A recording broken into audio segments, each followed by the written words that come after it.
मुख्यमंत्री श्री नीतीश कुमार की बात अब नहीं मान रहे उनके ही मंत्री। पदाधिकारियों के ऊपर आश्रित हो गए बिहार के मुख्यमंत्री। बहुमत की सरकार पड़ गई सुस्त, आम जनता हो गई बेहाल। दोस्तों नमस्कार, मैं हूं आपका दोस्त एसके चौधरी। बिहार में पूर्ण बहुमत वाली सरकार है।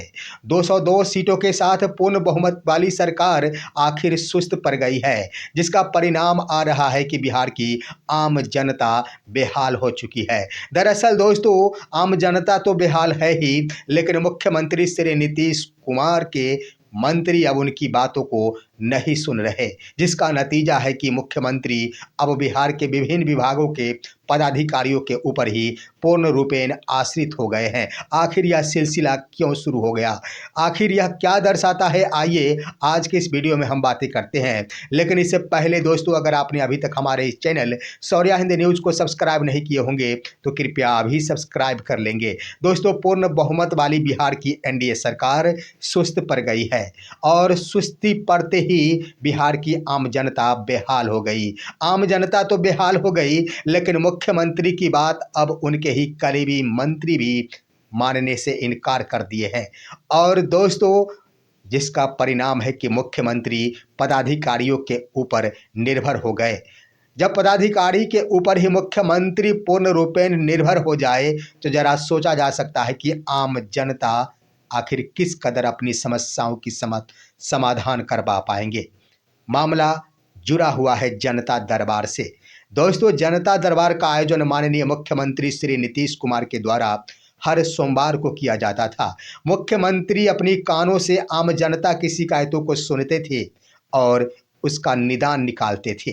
जब 10वीं बार मुख्यमंत्री नीतीश कुमार एक बार फिर से शपथ लिए, उसके बाद उन्होंने अपने मंत्रियों को यही आदेश दिया था कि आप सभी सोमवार से लेकर शुक्रवार तक अपना अपना कार्यालय खोलकर बैठेंगे और आम जनता की फरियादों को सुनेंगे, उनके शिकायतों को दर्ज करेंगे और उसका निपटारा करेंगे।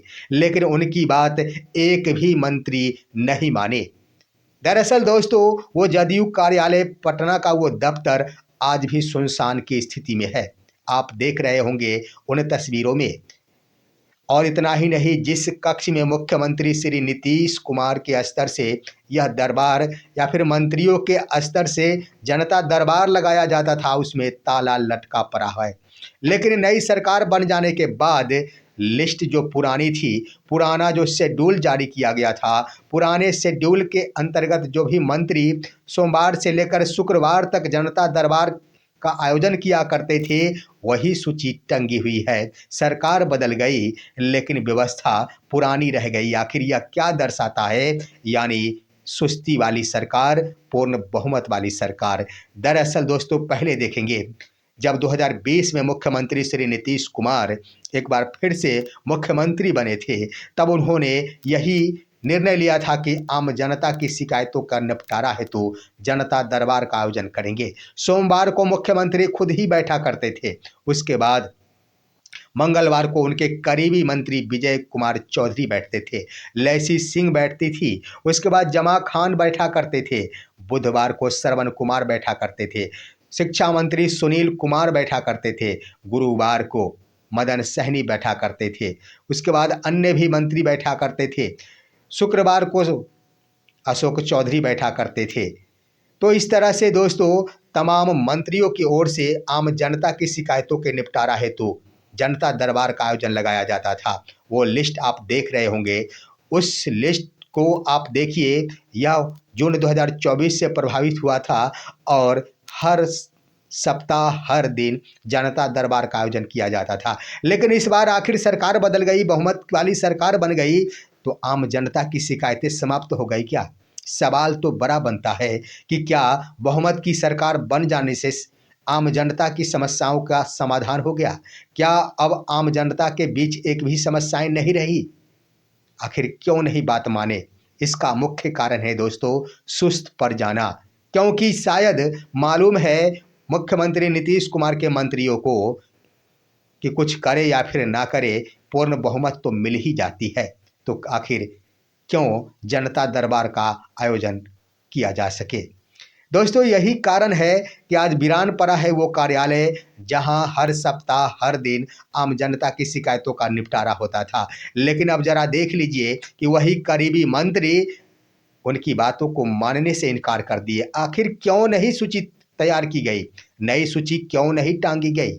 आम जनता की शिकायतों के लिए जनता दरबार का आयोजन बंद क्यों कर दिया गया? दोस्तों कुछ ना कुछ तो जरूर है। यही कारण है कि निर्देश देने के बाद भी मंत्री उनकी बात नहीं मान रहे।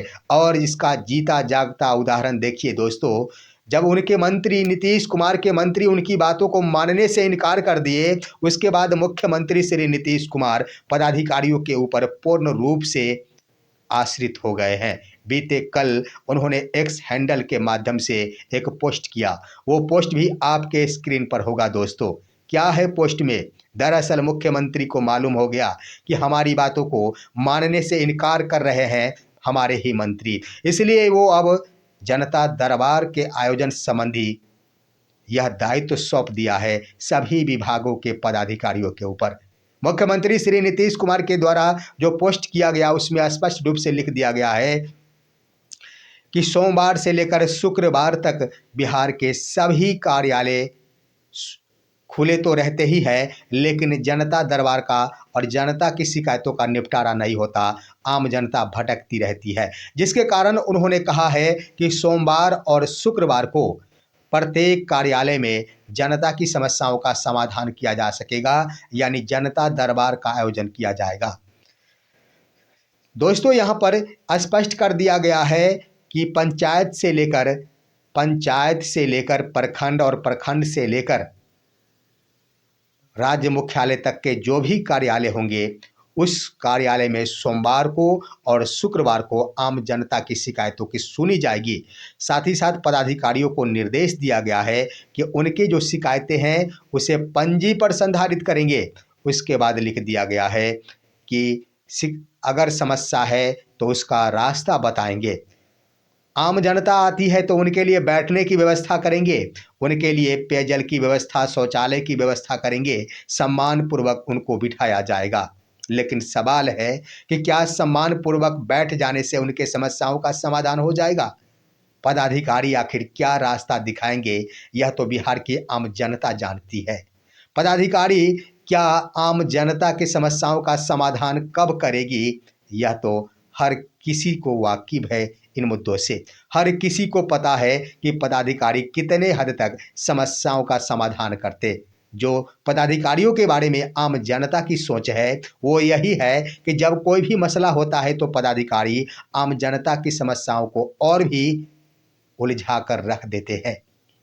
दोस्तों मुख्यमंत्री श्री नीतीश कुमार के द्वारा यह नई व्यवस्था 19 जनवरी 2026 से लागू की गई है कि बिहार के सभी पंचायत से लेकर राज्य स्तर तक के सरकारी कार्यालयों में सोमवार एवं शुक्रवार को जनता दरबार का आयोजन किया जाएगा। यानी पूर्ण रूपेण मुख्यमंत्री अब आश्रित हो गए हैं अब पदाधिकारियों के ऊपर।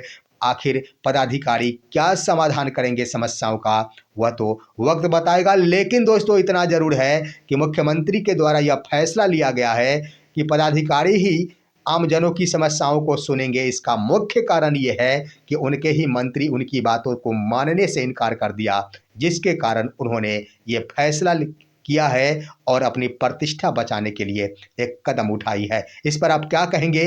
अपनी राय कमेंट के माध्यम से दीजिए। हमारे इस वीडियो को ज़्यादा से ज़्यादा लाइक और शेयर कीजिए और अब दीजिए अपने दोस्त को इजाज़त। हम फिर मिलेंगे आपसे अगले वीडियो में, तब तक के लिए नमस्कार।